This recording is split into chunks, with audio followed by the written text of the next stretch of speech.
من المشاكل، اشهر المشاكل اللي بتقابلنا في موضوع التشطيبات، ان يجي عميل يقول لي انا محتاج اعمل دوبلكس وعايز افتح السلم الارضي بقى على الاول او الاول على الثاني ايا يكن، والكلام ده ما بيكونش معمول لي حساب سابقا غالبا لاسباب بقى كتيره سواء ترخيص او غيرها، ولكن ما بيكونش معمول لي حساب.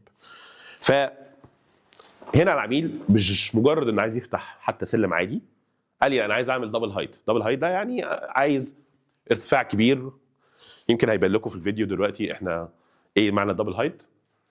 ف عايز ان اللي يعني يقدر يعمل بقى يركب نجفه، يعمل اضاءات، يبقى الدنيا معاه بمساحه كبيره.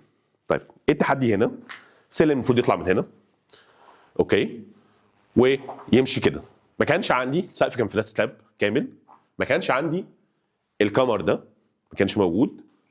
الكمر ده احنا عملناه وما زلنا لسه محتاجين واحنا بنطلع سلم برضو. هنطلع تزريع، السلم ده يطلع تزريع.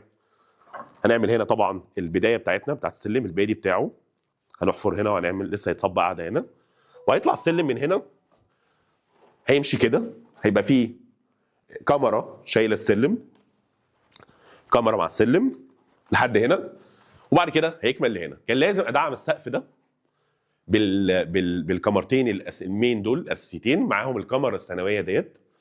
الكلام ده كان لازم يتم، والا هلاقي المومنت في حاجه عندنا اسمها مومنت. المومنت ده عزوم سالبه.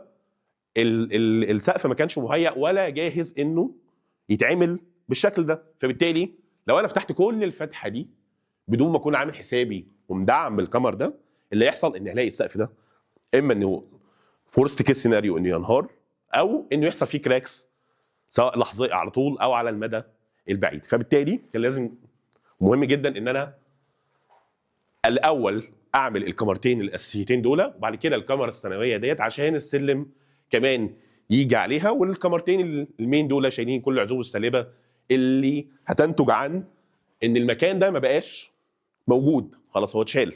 احنا قطعنا السقف كده واتشال.